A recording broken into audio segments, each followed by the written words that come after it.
a lot of organizations don't take advantage of this, is using someone who's good at their job, right? Cross training, because then that person who's good at it feels good teaching someone what they know and that they know they're good at. And then the other person is gaining new skills, at the very least a new perspective, because if it's a different department, like, oh, I didn't realize you guys do this, or like maybe now, and then we can collaborate better because we better understand each other's work. And so I think people see the cost of, the employers see the cost of time that goes into that, but they're really missing out on all these benefits. It's not just new skills, it's relationships, it's collaboration, it's maybe a new career opportunity for someone else, right? Maybe they want to switch roles.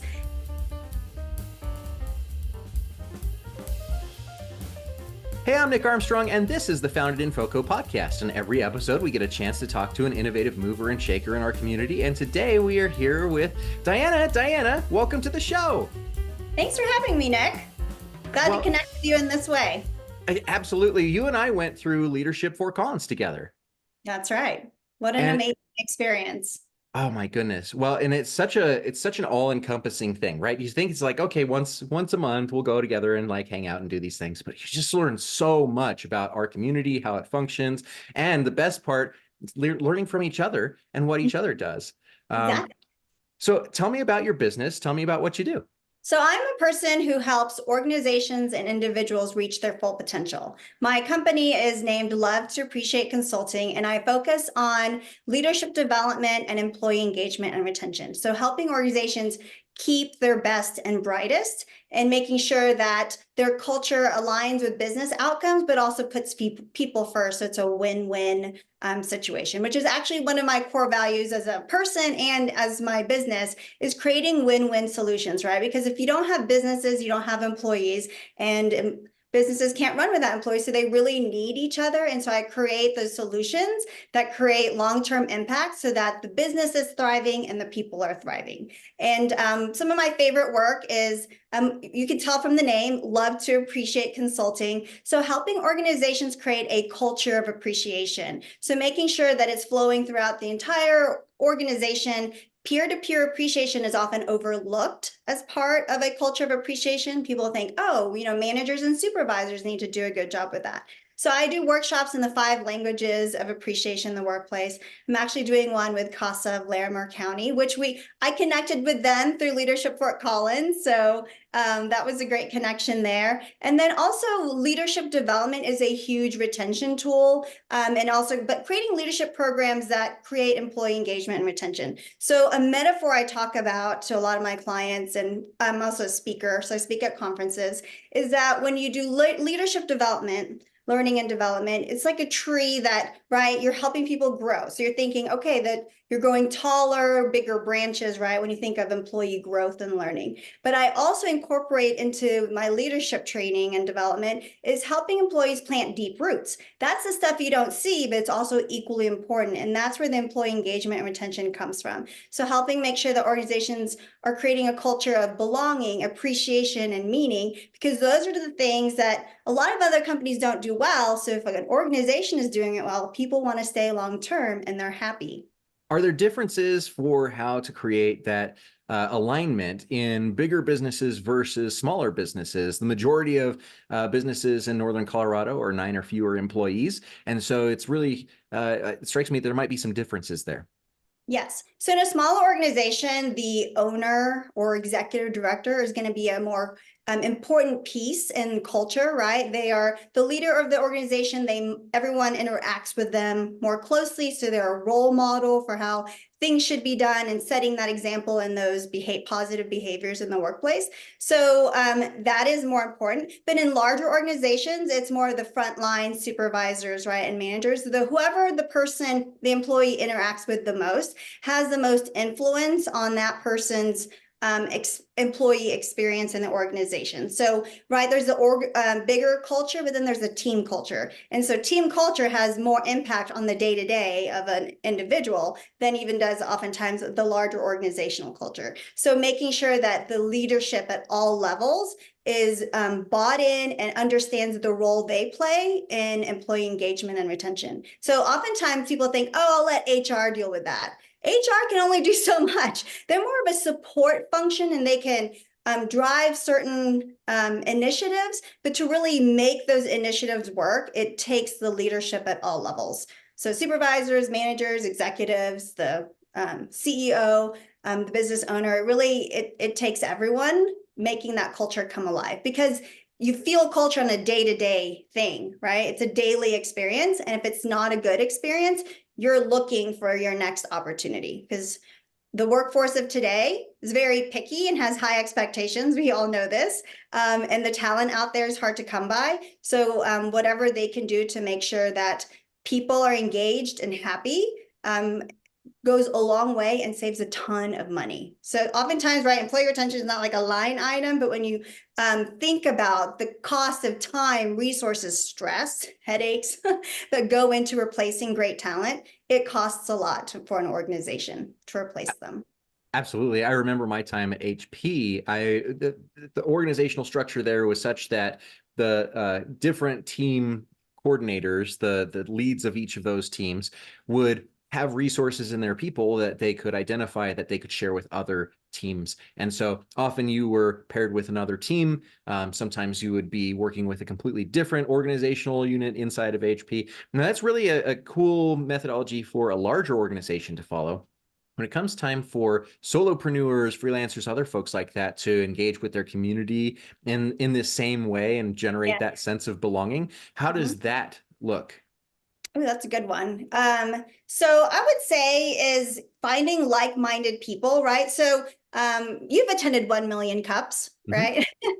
And so, right, that gives me, I'm a solopreneur, a sense of belonging, because there's other entrepreneurs and solopreneurs in that room. And we're going through some of the same challenges, and we can talk about it, and we're there to be of service of others and help others in any way we can. So, right, you can think like a solopreneur, it can be very lonely at times. But when you find community like that, where you are in a place where people are doing similar things and they're here to help and support you, that is a huge place of belonging. And I recently also joined the chamber, right? The Fort Collins area Chamber of Commerce. And I'm finding a community there too, right? Of business owners and learning what they do, right? Because a lot of smaller businesses, it's all about referrals. And so when you learn what other people do, it's easy to refer them. So that's been a great community as well. You also recently published a book. Why don't you tell us about that? Yes, I published a book last year, and it's called Let Go of the Rope, Create Unlimited Confidence in 3 Simple Steps. So I tell people the promise of my book is that if you can create confidence for yourself, you can never run out of it, right? Because no one is 100% confident all the time. Right? No matter if they're considered a confident person, because right, if you start a new job, you've never done the job before, the people are new, so your confidence is going to dip. And you have to be able to get yourself out of that. And I teach people some of those strategies and techniques in my book. So the 3 steps, just real quickly, it's create clarity is step number 1, really understanding yourself, your purpose, your values, what's important to you, what makes you feel loved, what is your definition of success.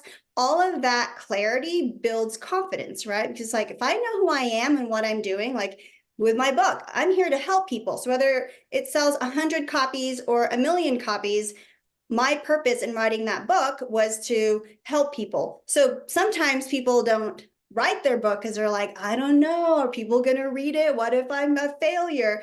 But that is just clutter, right? And outside voices like talking. So creating clarity gives you that confidence to move forward with something that may seem new, scary, or different. So step number 2 is create self-trust. And that's actually how I define confidence. There's different ways of thinking and looking at confidence, but to me, it boils down to self-trust. Do I trust myself to do this thing? And it doesn't have to be, do I trust myself to be successful, but do I trust that I'll at least learn from it, right? So no matter what the outcome is that I trust, I'm going to try it, I'm going to learn from it, and I'm going to take what I learned and move on to the next, use that to move on to the next level, to take the next step. And so I create some things around that, but even creating keeping promises to yourself. Like that's a huge one. Oftentimes people are great at keeping promises to others, but they break promises to themselves. So right there, you're not having trust in yourself. And so finding ways to build that self-trust, and even thinking about, oh, I could, that job, I could never do it. It's too hard, so I'm not going to apply. Well, coming up with your history of doing hard things, right? And realizing, wow, I have done things that were outside of my comfort level or what I thought was far above me and unattainable, but I did it and I was actually pretty good at it. So that builds self-trust because you're looking at your history. So those are just some of the examples of how I help people find that inner confidence. And then step 3 is create to create confidence. So I named that step because in our society, there's a lot about consumption, right? Consuming things. So I feel like a lot of what's being sold to create confidence is things you buy, like, right, wear these certain types of clothes or these certain brands or wear this makeup or look a certain way or, you know, project yourself a certain way on social media. But it's actually, right, that's like the wrong type of, not the confidence that lasts. And so it's about taking action. So when you create, you're creating something that you have created and put into existence. And so I have a lot of, I call them time to climb activities. And so putting into action the information in the book so that you are creating action, creating confidence, because you don't need confidence to take action.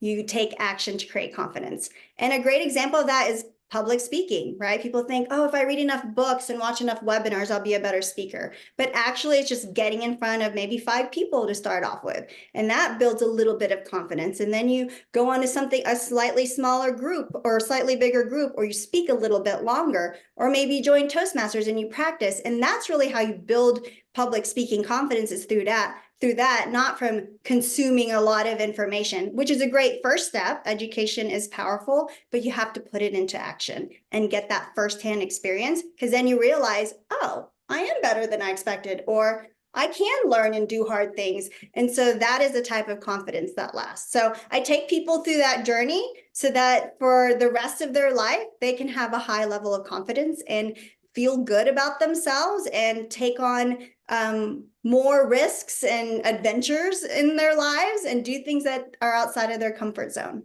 Because a lot of it is based around fear. And to me, for a lot of people, there is a better life waiting for them if they can go beyond their fears.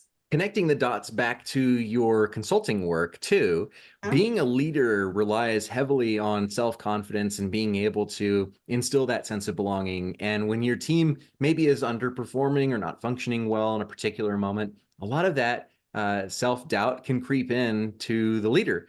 And Right. being able to generate an internal sense of confidence is a really key skill for a leader to adopt. Are there other ways that your book ties back to your work and vice versa? Right. So you were talking about for leaders and confidence. And I think one area that a lot of people struggle with, and I have coached many of these business owners and executives, is having those tough conversations with employees who are underperforming, right? It is very hard to do. And so having the confidence to do that, but also doing it in a way that feels good, because it feels icky, then they don't want to do it and they feel bad doing it. But if I can help them reframe that it's an opportunity to help this individual, right? And to do it in a way that comes from kindness, then they have confidence like moving forward with it, because it doesn't seem like that's such like icky, I'm putting someone down. But yes, leadership and confidence go hand in hand, because if people are looking to you, right? Confident leaders create a sense of comfort and security, because there's like, you believe in them, you believe in their vision, you understand where things are going. And so if people are looking to you, you have to have confidence so that they have confidence. And so it is an important part of leadership. When it comes to an individual skill or a particular thing, an element that they can incorporate right now and today, what would you say is the most important step that they can take right now? I think everyone has a goal in their life. And for a lot of people who don't have confidence, it seems very unattainable. They're like, I don't even know, I can't do that, or I don't know if I could do it, or I'm not good enough, right? There's all this negative self-talk. So one of the techniques or activities that I have in my book is talk to someone who's already found success in what you want to do. I did this morning. So I am a keynote speaker, and there is someone in town who is an even bigger keynote speaker. And so I know I can learn from him. And we had coffee and he shared his speaking journey and what's worked for him and what hasn't. And so, right, that took the fear of like, oh my gosh, how am I going to get to the next level? Like, what do I do? What tools should I use? I'm a member of the National Speakers Association. They share a lot of different ways to go about it. But hearing his experience and him sharing that gave me a lot of confidence, like a lot of areas I am doing the right thing, and the fear of the unknown, he clarified some things. So now I feel more confident moving forward in those areas. So to me, it creates community because you're meeting people, right, that you admire or you want to do what they want to do. And they're friendly and they're willing to share.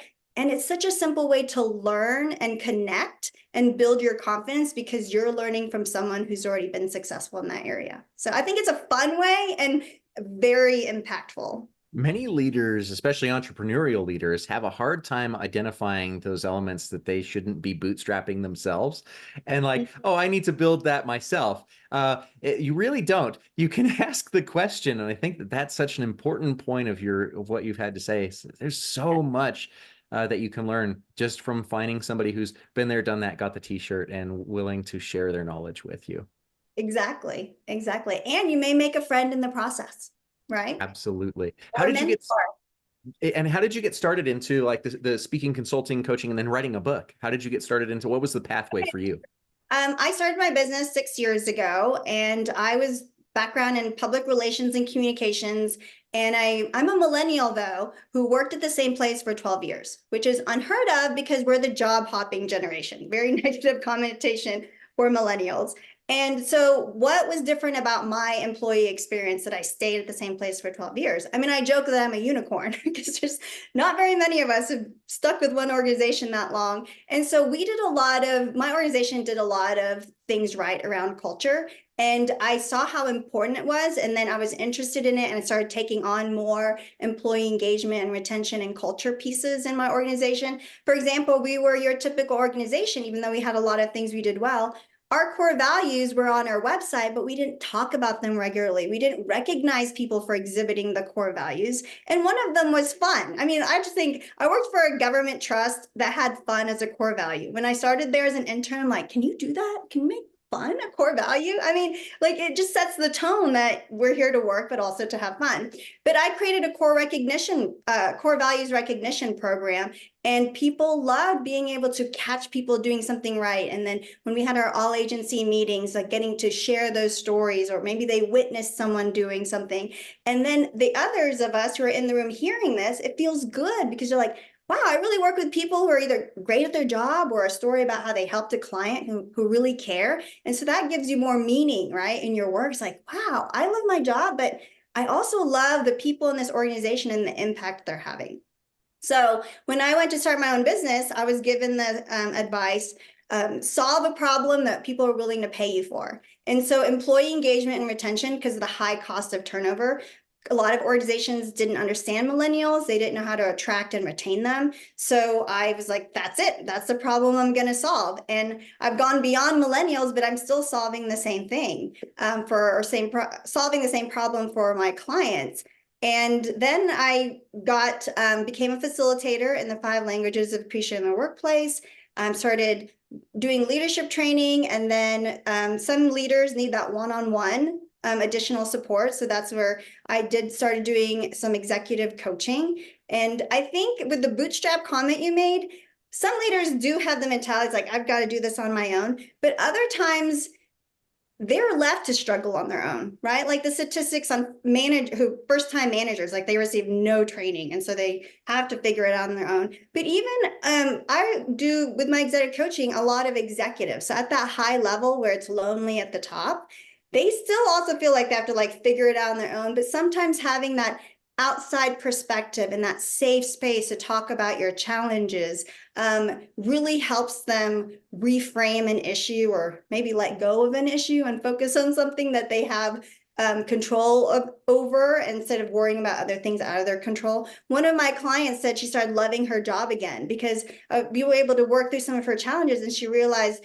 she was focusing on things she had no control over, and it was taking away from her more important work, including leading her own team and investing in them. So once she was able to like shift that, she was like a whole different person. So she wasn't like looking for other opportunities anymore. She wasn't dreading coming to work. It really changed her head and her heart and how she thought about her work.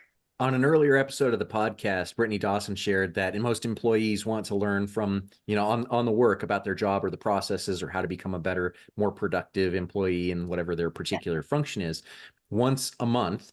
And that on the job learning can be really transformative for them as a process. How do you suggest incorporating, these sorts of leadership trainings or learning on the job as you go into the day-to-day workplace? How to incorporate on-the-job training? Well, I think people are adult learners. I have a master's degree in adult and continuing education. Typically, we don't like theory, right? Like we don't just want to know information, like when you think of like in college, like you learn a lot of theories. People are practical. With any training, they want to be able to apply it right away. So even better if instead of going to a classroom and applying it, right, they can apply it on the job. So I think there's a lot of utilizing, I think a lot of organizations don't take advantage of this, is using someone who's good at their job, right? Cross training, because then that person who's good at it feels good teaching someone what they know and that they know they're good at. And then the other person is gaining new skills, at the very least, a new perspective, because if it's a different department, like, oh, I didn't realize you guys do this, or like maybe now, and then we can collaborate better because we better understand each other's work. And so I think people see the employers see the cost of time that goes into that, but they're really missing out on all these benefits. It's not just new skills, it's relationships, it's collaboration, it's maybe a new career opportunity for someone else, right? Maybe they want to switch roles. And so, yes, it's important for that to happen because it's practical, it's on the job, and you're building those connections while you're doing it. And what a great way to instill leadership from your side to side leadership, and also like just maybe a little bit top down leadership to be able to share those resources between different departments. Where can we find more about you and your book? Sure. I have my company website is lovetoappreciate.com. And then I also have a URL for my book, and it's createunlimitedconfidence.com. And so you can buy signed copies through my website. It's also available on Amazon as a print or ebook. So however people like to read, it's on there as well. As of right now, I have all 5-star ratings on Amazon, which feels really good. So it's resonating with people, and they love that it's very actionable, right? I told you, adult learners don't want theory. They want things that they can start implementing right away. And that's how I've set up the book to be read. Thank you so much for joining me on the Founded in FoCo podcast today. And you've spoken at Founded in FoCo before. Do you have any advice for folks who are going to be attending this year? Yes. I would say take advantage of all the many, many sessions that are being offered, because you are getting expert advice for free, right? And building community. And that is a huge part, I know, of Founded in FoCo's mission. You meet people who are going through the same things you are, or who are in a position who have found success that you would like to go to. So, right, you can find that in the speakers, meet with them. Everyone is so friendly there. So I think really just look through all of the topics, find the ones that are most relevant to you, and don't be shy. Go up to the speakers afterwards, connect with them, and even invite them for, an additional coffee meeting or something to meet out of the event and continue those relationships. But there's so many wonderful, wonderful experts and community members who attend that I think people, it's like, there's so many choices that if they just go in there with an open mind and looking to see connections and speaking up and really, connecting with people, they're going to get a lot in return. So thank you for your leadership in helping found that event and making sure it's bigger and better every year, Nick. So thank you. There's a really amazing team that has come together to do some truly stunning work for the community in this space, for nonprofits, entrepreneurs, and leaders of all stripes to learn and level up their business skills. And I am super excited. It's going to be March 4th through 8th at the Fort Collins Senior Center. I can't wait to see you there. And Diana, do you have any last words of advice or tips or tricks that you want to leave to a listener?